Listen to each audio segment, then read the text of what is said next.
Jim Corbett தேசிய பூங்கா எங்குள்ளது? உத்தரகாண்ட்.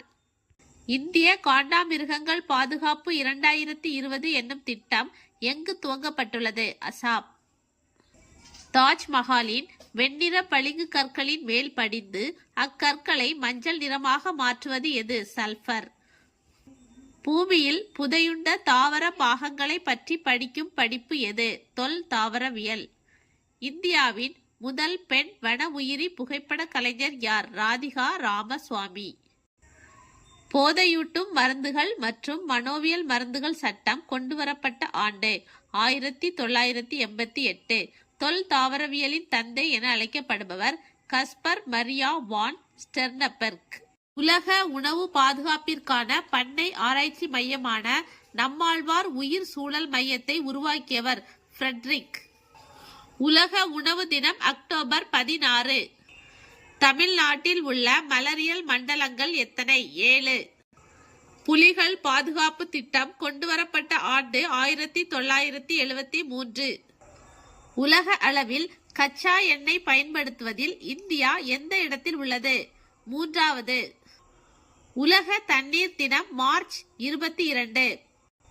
உயிரி வாயு எது? மீத்தேன். இந்தியாவில் தற்போது எத்தனை உயிர்கோள காப்பகங்கள் உள்ளன? 15. கோழி உற்பத்தியில் இந்தியா உலக அளவில் எந்த இடத்தில் உள்ளது? 5. சோயாபீனின் தாவரவியல் பெயர் என்ன? லாதிரஸ் ஒட்ரடஸ். பிரதம மந்திரி பயிர் காப்பீட்டு திட்டம் கொண்டுவரப்பட்ட ஆண்டு எது? 2016.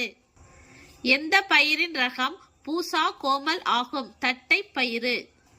பசுமை இல்ல வாயு எது? Carbon di oxide CO2. பெருங்கடல் அலைகள் காரணமாக நீரின் இயக்கத்திலிருந்து பெறப்பட்ட ஆற்றல் எது? காற்றாலை டைடல் எனர்ஜி.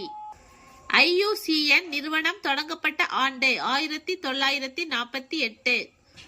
மண்புழு பற்றிய படிப்பு வெர்மிகல்ச்சர். காய்கறிகளை அதிக அளவில் உற்பத்தி செய்வதில் இந்தியா எந்த இடத்தில் உள்ளது? 2வது. எந்த பயிர் வளர்ப்பில் அசோலா அன்பன் எனும் உரம் பயன்படுத்தப்படுகிறது? கடுகு. பசுமை புரட்சியின் தந்தை என அழைக்கப்படுபவர் நார்மன் போர்லாக்.